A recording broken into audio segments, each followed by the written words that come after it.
It started as an ordinary Tuesday. The sun was setting, casting a soft golden light through the cafe windows. I hadn't planned to meet anyone that day, let alone her.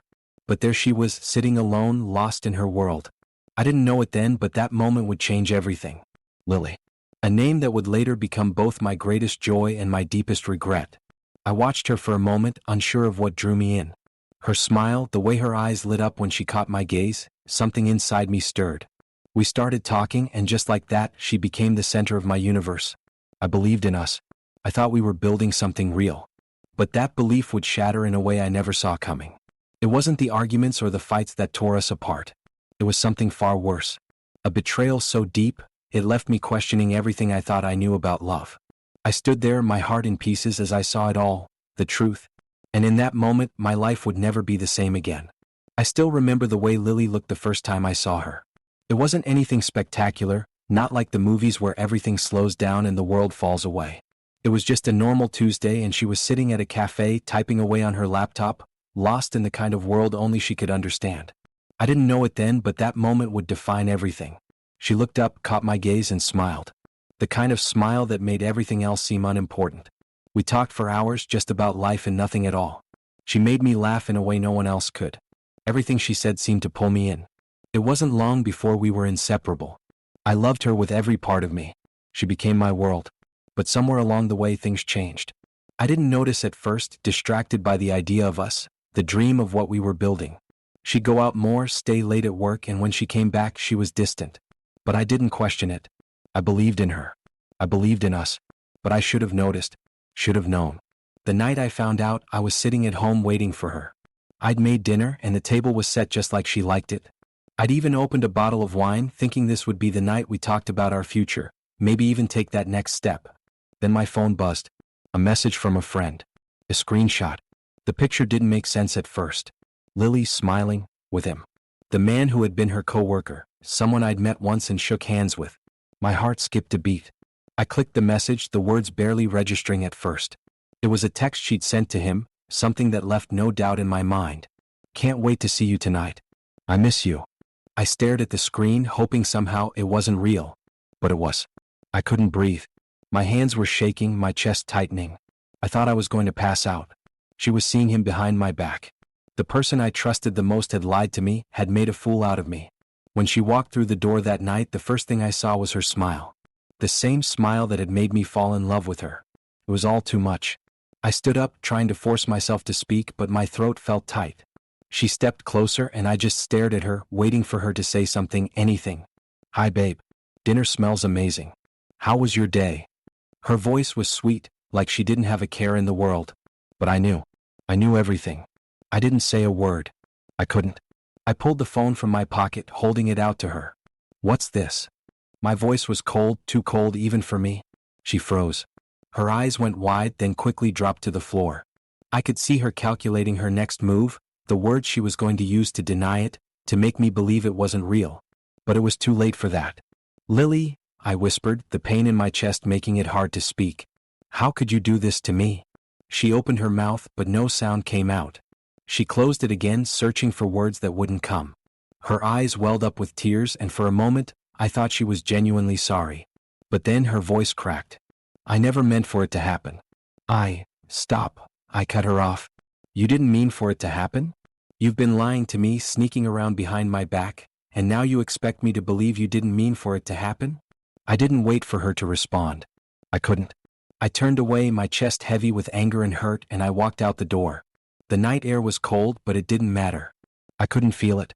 I couldn't feel anything except the devastation that seemed to drown me with every step I took. I stood there, at the end of the driveway, watching her car in the distance. She was leaving, probably to meet him. The man who had taken her from me. The thought of it made my stomach churn. I watched as she drove away, knowing that my heart was still with her, even after everything. I promised myself that I wouldn't let this define me, that I wouldn't let her actions destroy who I was. But as I stood there watching the taillights fade into the night, I couldn't help but wonder if I'd ever move on. Could I ever forgive her? Could I ever forget? I didn't have the answers, but I knew one thing for sure. I wasn't the same person anymore. I'd never be the same again. I didn't expect to hear from Lily again. After everything that happened, I thought she'd just disappear from my life for good.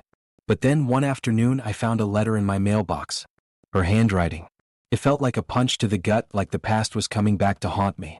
I stared at the envelope for a long time, turning it over in my hands. My fingers trembled slightly. I didn't want to open it, but at the same time I couldn't leave it unopened. I ripped it open, and the familiar scent of her perfume hit me immediately. I miss you, the letter began, the words written in her delicate script. I know I hurt you and I've regretted it every day. I want to meet. Please, let's talk. I felt a knot tighten in my chest. Part of me wanted to tear the letter up, burn it, forget her. But the other part, the part that still cared for her no matter how much it hurt, that part wanted to see her again. I didn't know what I was looking for. Closure, maybe? Or just an answer that would finally make sense of everything. I couldn't stop thinking about it. I spent the next few days wrestling with myself. Why was I even considering it? She had betrayed me, destroyed everything we had. And yet, here I was contemplating meeting her. Eventually, I gave in. I agreed to meet her, though I wasn't sure what I expected. I met her at the same café where we used to spend our afternoons. The place hadn't changed, but I felt like a completely different person walking through the door. I saw her right away. She was sitting at a corner table, looking just like I remembered, beautiful, but there was something different about her now. She wasn't the confident, carefree woman I once knew. Her eyes were downcast, her posture slumped, as if the weight of her own guilt was too much to bear. I hesitated for a moment before walking over. She looked up when I approached, and for a second, I saw the flicker of hope in her eyes. "Hey," I said, sitting down across from her. My voice sounded like someone else's, distant and cold. "Hey," she replied softly, her voice shaky. I didn't think you'd come." I didn't say anything at first. I just looked at her, trying to read the emotions playing across her face. She looked like she was about to say something, but I interrupted. "Why now, Lily?" The words were out before I could stop them. "Why after everything? Why do you want to talk?" She swallowed hard, her hands twisting in her lap. "I've been thinking about everything. I've been trying to understand what happened. And I miss you. I miss us. I didn't mean to hurt you, I swear." I laughed bitterly, unable to hold it in. "You didn't mean to hurt me? You lied to me, Lily. You betrayed me in the worst possible way, and now you're telling me you didn't mean to?" Her face fell. "I know it doesn't make sense. I don't expect you to forgive me. But I wanted to tell you that I'm sorry. I know it's not enough, but I'm sorry for everything." There it was again. The same apology, the same regret. It didn't feel real. It just felt like words she was saying because she thought she should. "I've spent months trying to move on," I said, my voice low and tight. "You've moved on, and now you want me to just let it all go because you regret it?" She flinched at my words. "No, that's not what I meant. I wanted you to know how sorry I am." For a moment, I could see it in her eyes, the vulnerability, the pain she was trying so hard to hide. She wasn't the same confident woman I once knew. But it didn't matter. She still hadn't truly understood the damage she'd caused. "Lily," I said, my voice shaking now, "you don't get it. You never really did. You hurt me, and it wasn't just some mistake you can take back with an apology." "I know," she whispered, tears welling in her eyes. "I know, and I regret it every day." For a second I thought I might break. My heart was screaming at me to forgive her, to take her back, to let it all go. But I didn't. I couldn't. "You say you didn't mean to hurt me," I said, my voice a whisper now, "but that's not enough. You can't just say you're sorry and expect everything to go back to the way it was." Her eyes filled with tears. "I never wanted to hurt you. You have to believe me. I never wanted to lose you. I wanted to believe her. I wanted to reach out and pull her back into my arms, to pretend like nothing had changed, like I could just forgive her and move on. But as I looked at her, something inside me hardened. No, Lily. You can't just say it and make everything okay. It doesn't work like that." She stood up abruptly, wiping her eyes. "I'm sorry. I just thought, maybe we could start over. Maybe we could." "No," I interrupted, my voice firm. "We can't. We're done. You're done with me. And I'm done with you." I stood up too, my heart racing. For a moment we just stood there, locked in a silent standoff. I could see her trying to find the right words, but there were none left. "I need to go," I said, turning toward the door. I didn't look back. I couldn't. The door closed behind me and I felt a weight lifting from my chest. But as I stepped into the cool night air, I realized something. I wasn't free. Not yet. I spent months telling myself that I was fine, but the truth was I was stuck. It was like I was walking in circles, replaying the same moments over and over in my head, wondering where I went wrong. I couldn't keep doing that. I couldn't keep letting her actions define who I was. I had to move on. I had to change. So I started making small shifts. Nothing big at first, just subtle changes. I joined a new social group, a hiking club that I had put off joining because Lily didn't like hiking. I started picking up old hobbies I'd abandoned like painting.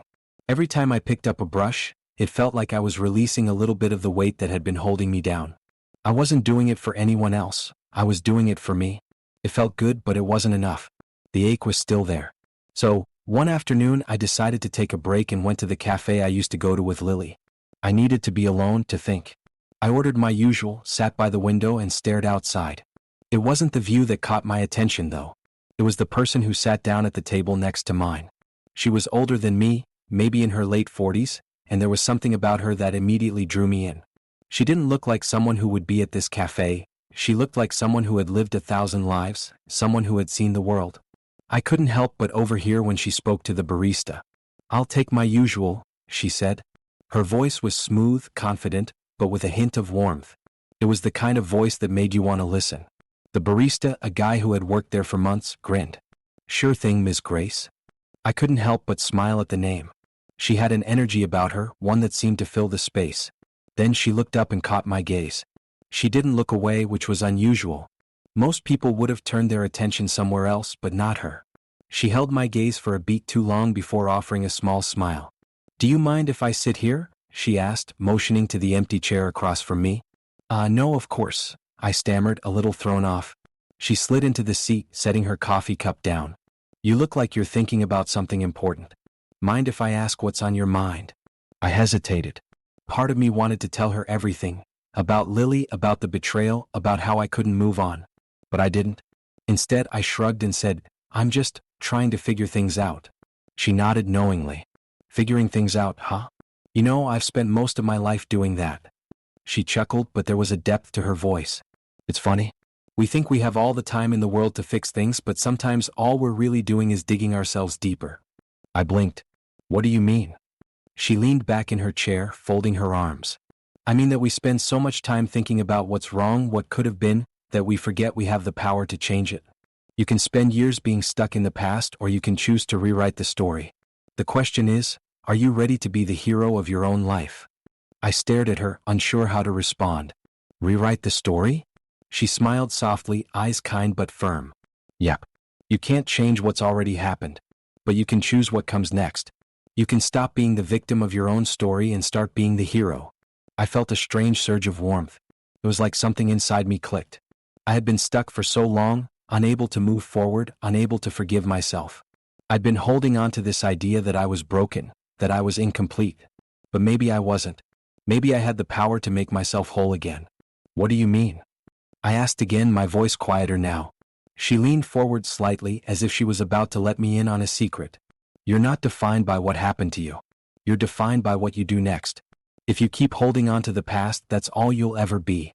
But if you rewrite your story, if you let go of the victimhood and start living for yourself, then that's where you'll find your strength." I sat there, staring at her, absorbing every word. This wasn't some cheesy motivational speech. It was real. It felt like a lifeline. "Maybe it's time for you to stop being the person who's hurt and start being the person who heals," she added with a knowing smile. "You're not broken. You're just in the middle of a story. And stories change. It's your choice whether you make it a tragedy or a triumph." Couldn't speak. I just nodded, the weight of her words sinking in. I didn't know it then, but that conversation would change everything for me. I spent the next few days reflecting, trying to make sense of everything she had said. And in those moments of quiet reflection, I realized something. For the first time in months, I felt strong. I felt like I could finally move on. It wasn't about forgiving Lily, it was about forgiving myself. It was about rewriting my story, starting with me. I wasn't the victim anymore. I was the hero. And from now on, I was going to live like it. It's been months since I last saw Lily. I thought I had moved on, but then one evening my phone buzzed with a message from her. At first, I didn't want to open it. I told myself I was done with her, that I had no reason to care about anything she had to say. But the truth is, part of me still wanted answers. Part of me still wondered if maybe there was something to salvage from all the wreckage she left behind. The message was simple. "Can we talk? I've changed. I need to explain." I sat there for a long time, staring at the screen. Something about the words felt different this time, but I didn't trust it. Still, curiosity got the best of me. I agreed to meet. We arranged to meet at a small park, a neutral spot, one that felt far enough from the places we used to go together. When I arrived, I saw her sitting on a bench looking almost the same, like she hadn't aged a day. But there was something in her posture, something that suggested she wasn't quite as confident as I remembered. I walked toward her, my heart pounding. As I approached, she stood up and for a second we just stared at each other. She looked nervous. I couldn't remember the last time I had seen her nervous. "Hi," she said, her voice softer than I expected. "Thank you for meeting me." I nodded, keeping my distance. "What is it, Lily?" She sighed, looking down for a moment before meeting my eyes again. I know I hurt you. And I've been thinking about it a lot. I've realized so many things about myself. Things I need to change. I want to make things right. I wanted to say something, anything, but I held back. I didn't know what to think. The words seemed sincere, but I knew better than to trust her that easily. "You want to make things right?" I asked, my voice cold. "After everything?" She nodded eagerly, her eyes wide. "Yes, I've changed. I've been going to therapy, working on myself. I see now how wrong I was. I just want you back. I want us back." My stomach twisted at the mention of us. It felt so foreign. I had spent so many sleepless nights trying to convince myself that I was better off without her, that I could never trust her again. And yet, here she was, standing in front of me, asking for forgiveness like it was something that could be handed out so easily. "You think that after everything you did, I should just take you back?" I said, my voice low but sharp. "You think a few months of therapy and some self-reflection are enough to fix what you broke?" She hesitated for a moment before answering, her tone defensive. "I didn't mean for it to happen. I never wanted to hurt you. You have to know that. I got lost. I was selfish, but I see that now. I'm not that person anymore." I could feel the anger building in my chest, but I kept it contained. "You didn't just get lost, Lily. You chose to hurt me. You lied to me. You betrayed me. And now you think you can just come back and everything will be okay?" She took a step toward me, her voice pleading. "I know I hurt you, but I was going through a lot. I didn't know how to handle it. You have to believe me, I never wanted to hurt you, not like this." I shook my head, stepping back. "No, Lily. You didn't hurt me by accident. You made a choice. And now you're playing the victim, asking for pity." Her face hardened for a moment, but she quickly regained her composure. "I'm not playing the victim, I'm just telling you the truth. I've learned from my mistakes and I'm asking for a second chance." I stared at her, trying to make sense of what I was feeling. Part of me still wanted to believe that this was real, that she had truly changed. But as I looked at her, I realized something. She was still the same. Still selfish. Still trying to manipulate me into forgiving her, into taking her back. She wasn't taking responsibility for her actions. She was asking me to shoulder her guilt for her. I opened my mouth to speak, but she interrupted me again. "Please just think about it. We can start fresh. We can fix everything." I shook my head, this time with more force. "No, Lily. You don't get it. I don't want to fix this. I don't want to go back to the way things were. Because you're not the person I fell in love with. And I'm not the person I was either." She looked hurt, and for a split second I almost felt sorry for her. But then the truth hit me. I didn't feel love for her anymore. I felt pity. Pity for the person she had become, and pity for the person I had been, blindly following her without ever seeing the truth. "I think you should go, Lily," I said, my voice steady now. "You need to figure things out for yourself. But don't ask me to be part of it anymore." She opened her mouth to protest, but I turned and walked away before she could say another word. As I walked through the park, the realization hit me harder than any punch ever could. Her life was falling apart and she didn't even see it. She was still the same, stuck in the same patterns of selfishness and manipulation. And as for me, I was free. Free from her. Free from the past. The first signs of karma had already begun for her. And I could finally walk away without looking back. The thought kept creeping in, revenge. I told myself I wasn't that kind of person, that I wasn't consumed by bitterness. But it wasn't easy. Every time I thought about how Lily had betrayed me, how she'd lied, I felt this fire inside me, a burning desire to make her feel the same pain she'd made me feel. I sat on the couch, staring at the phone in my hand. Her number was still saved in my contacts, the name Lily staring back at me. It had taken everything in me to delete her messages, to block her on social media, but even now, I couldn't bring myself to fully erase her from my life. I thought about the time we spent together, the way she looked at me when everything felt perfect. Then I remembered the betrayal, The lies, the way she pretended everything was fine all while she was with someone else. That feeling of being discarded, of not being enough, made me want to lash out to make her feel the same way I did. The phone buzzed, snapping me out of my thoughts. A new message from her. I miss you. I made a huge mistake. Can we talk again? I stared at the message. My mind screamed at me to respond, to demand answers, to make her regret what she did. But the other part of me, the part that was trying so hard to heal, knew better. I couldn't keep going in circles like this. I couldn't keep letting her control my emotions. I tossed the phone aside, running my hands through my hair. I couldn't do this anymore. The anger was eating me alive and all I wanted was peace. But peace meant letting go. And letting go meant giving up the part of me that was still hoping she would come back and apologize. A knock at the door jolted me out of my thoughts. I froze for a moment before standing up, walking slowly to the door. I didn't expect anyone, but when I opened it, there she was, Lily, standing on my doorstep like she had every right to be there. Hi, she said, her voice soft. Can we talk? I didn't say anything at first. I just looked at her, seeing the same face that had once been the source of my happiness, but now all I felt was confusion. The rage inside me flared up again, but I pushed it down. Why? I finally asked. My voice was low, controlled. What more do you have to say to me? She looked down, avoiding my gaze for a moment. I know I don't deserve it, but I wanted to apologize. I've been thinking about everything and I know I messed up. I hurt you and I'm so sorry. I've been trying to fix things. I could feel the knot tightening in my chest. Fix things? You can't just fix it with words, Lily. What you did, what you took from me, can't be undone with an apology. I know, she said quietly, but I don't know what else to do. I miss you. I want us back. I shook my head, the bitterness seeping in. You want us back? After everything? She nodded, her eyes pleading. I do. I can't change what happened, but I can change now. I've been working on myself. I'm not the same person.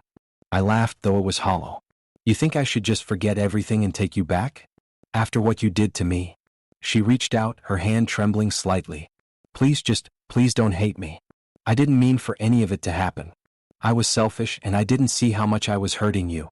But I can see it now. I see everything clearly. I stepped back, the door still half open between us. The temptation was there, right in front of me. To take her back, to forgive her and pretend everything was fine again. But as I looked at her, I realized something. I didn't want to do this anymore. Her apology wasn't enough.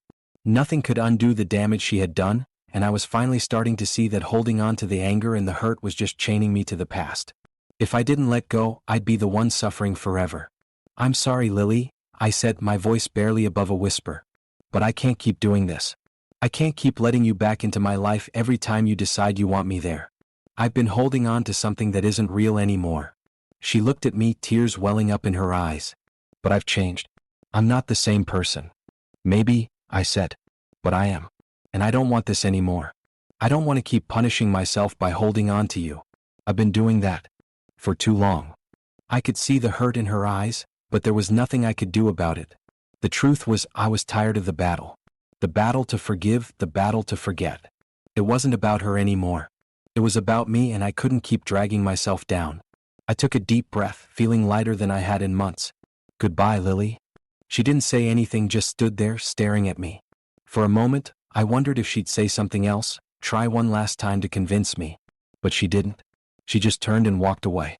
And as I watched her leave, I realized something. I wasn't punishing her. I wasn't punishing anyone. I was finally letting go of the anger, of the hurt. And for the first time in a long time, I felt free. I thought I had moved on. I'd done the work. I'd focused on myself, met new people, and found peace in the fact that I didn't need Lily in my life anymore. The anger was gone, replaced by a kind of quiet acceptance. I was finally ready to let go, to stop thinking about her altogether. But then one morning I saw the news. Not directly about her, but it might as well have been. It started with a post on social media. One of those, people you may know, suggestions. Lily's profile picture had changed. She was smiling, but the smile didn't reach her eyes. Something about it made me stop scrolling. I clicked on it, half expecting to see something mundane, but what I found shocked me. Her boyfriend, the one she had left me for, had posted a cryptic message about heartbreak. It's over, it said. Some things aren't meant to be. That was all. I knew without a doubt that her new relationship had just fallen apart. I felt an odd mix of emotions. There was no satisfaction in seeing her life crumble, no part of me that thought, good, she deserves this. Instead, I just felt sad. Sad for her, for what she had lost, for the choices she had made that led her here. Then, a few days later, I heard through mutual friends that Lily had been let go from her job. Apparently, her performance had dropped dramatically, and she hadn't been able to keep up with the demands. I couldn't help but feel that there was more to it than just work stress. This seemed like the kind of thing that followed her, her inability to truly commit, to really invest in anything. It didn't stop there. Her family, who used to be so supportive, had started distancing themselves from her. Her mother had posted something about needing space to heal from toxic relationships, and a few of her old friends commented, agreeing. It seemed like the world was unraveling for her, and I was watching it all happen. One afternoon, as I sat at a café scrolling through my phone, I saw it, an article about her. It was a brief mention, but enough to make my heart stop. The headline read, "Local woman struggles after breakup with high-profile relationship." The article went on to describe how her recent breakup had caused her to spiral, affecting not only her career but her mental health as well. I felt like the universe had decided to show me just how far Lily had fallen.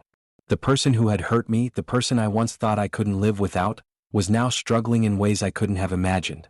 And strangely, I felt no joy in seeing her pain. I couldn't help but think back to everything that had happened between us. Was this karma? Was this the universe's way of telling her she couldn't escape the consequences of her actions? Part of me wanted to believe it was. After all, she had lied, betrayed me, and moved on without a second thought, as if I had meant nothing to her. But then, as I sat there watching the coffee steam swirl around my mug, I realized something. This wasn't about revenge. It wasn't about watching her suffer the way I had suffered. It was about something else, about understanding that her life had always been a series of choices that led to this. Her inability to commit, her selfishness, it had all caught up with her. And yet, there was no satisfaction in that realization. No sense of victory. Instead, I just felt empty. I wanted to tell myself that I was better than this, better than the bitterness I had carried for so long. And maybe I was. Because in that moment, I understood that no matter what happened to her, I couldn't let it affect me anymore. I sat there for a long time, staring at my phone, realizing that all the things I had been holding on to, anger, resentment, the idea of making her pay, weren't mine to carry anymore. Watching her world crumble didn't give me the sense of justice I thought it would. It didn't heal me. If anything, it made me feel sorry for her. Lily had been so consumed with herself, so wrapped up in trying to keep up appearances, that she never realized she was losing everything that mattered. And in the end, that was the saddest part of all.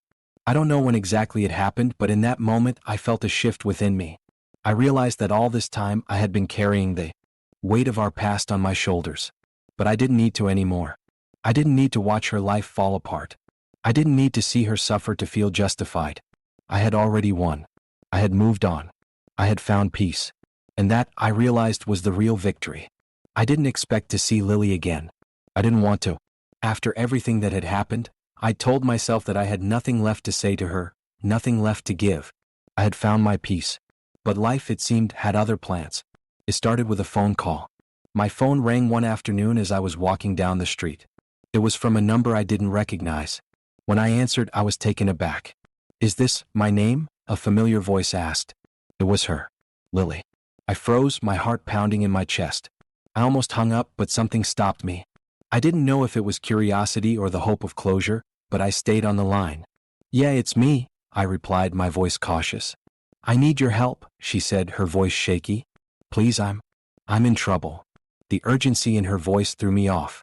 I didn't know what she meant, but something inside me, some instinct, made me ask, "What's going on?"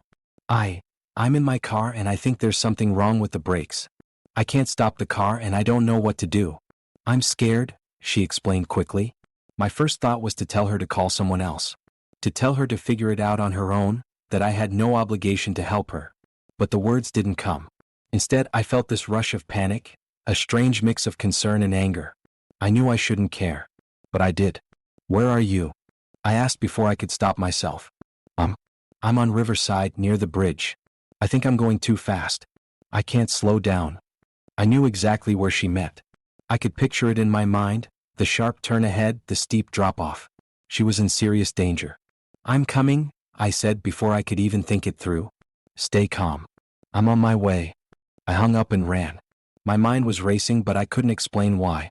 This was the woman who had hurt me, the woman who had broken me, and now I was rushing to save her.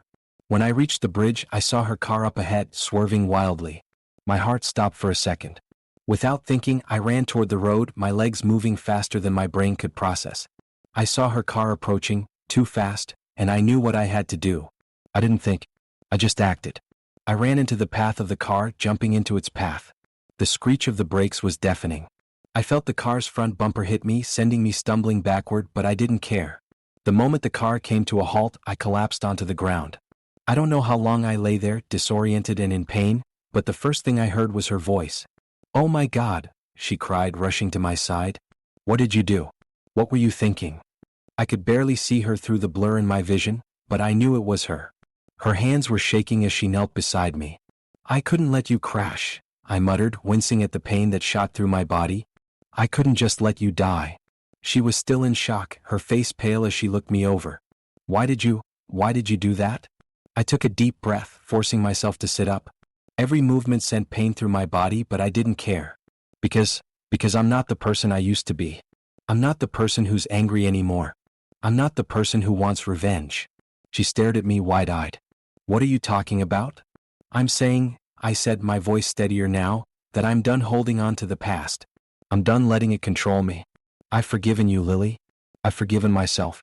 But I needed to let you know that this isn't about you anymore. It's about me. And I'm free." Her mouth opened, but no words came out. She just looked at me, confused and overwhelmed. For a moment, I almost felt sorry for her, because she still didn't understand. She didn't understand how much I had changed, how much I had grown since we last spoke. I stood up, leaning on the car for support. I could feel the pain in my body, but it was nothing compared to what I had felt before. This was different. I wasn't broken anymore. I wasn't the person I used to be. "Lily," I said, my voice calm, "you can never hurt me again. Not like you did before. I've let go. And I'm finally at peace." She looked at me, her eyes filled with a mixture of confusion and regret. "I don't know what to say." "You don't have to say anything," I replied, shaking my head. "You've already said everything." I turned and walked away. As I did, I realized something. The weight that had once crushed me was gone. The anger, the bitterness, the resentment, they didn't have a hold on me anymore. I didn't need to make her pay for what she did to me. She had already paid. The pain she caused was nothing compared to the peace I had found. And as I walked away from her, I realized that this was the moment of rebirth. I wasn't the person who had been betrayed anymore. I was someone new, someone stronger, someone free. It's strange how life shifts when you least expect it. A few months ago, I thought I would never be able to escape the shadow of what happened with Lily.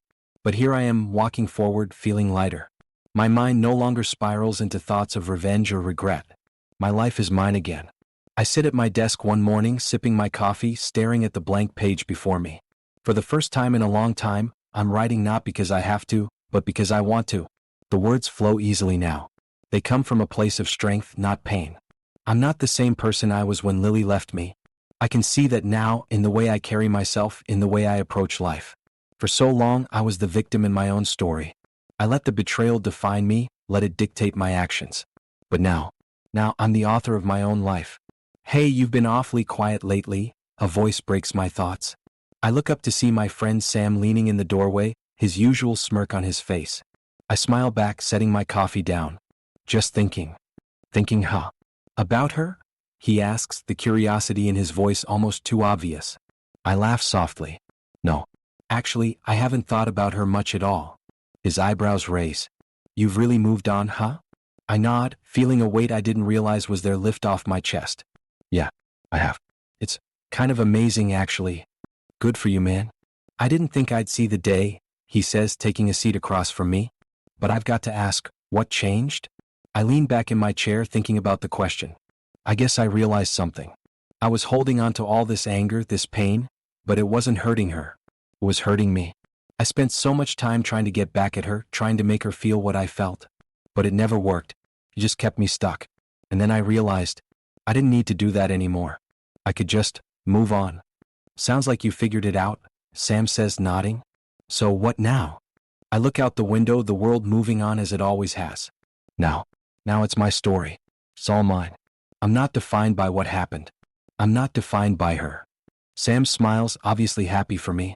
"That's the way it should be, man. You've earned it. I nod, my chest feeling full. I'm proud of where I'm at now. For the first time, I feel like I'm actually in control. I don't need to carry around that baggage anymore. He stands up, clapping me on the back. Well, if you ever need anything, you know where to find me. I watch as he leaves, my heart lighter than it's been in a long time. The old me would have clung to the past, would have obsessed over what she was doing, whether she was feeling the same way I had. But now I realize I have no more need for that. As the days pass, I continue to focus on myself. I take up new projects, reconnect with old friends, and start building the future I want. I don't worry about what Lily's doing anymore. Her life continues to spiral, but I've already moved on. Her choices, her actions, they don't have a place in my life anymore. And one evening, as I sit at home reflecting on how far I've come, I realize something important. The true power was never in her hands. It was always in mine. I rewrote my own story, and in doing so, I reclaimed my life. I stand up, looking around at the life I've built, the life I'm proud of. I know this is just the beginning. The past doesn't define me anymore. I define myself. And for the first time in a long time, I feel free. Truly free.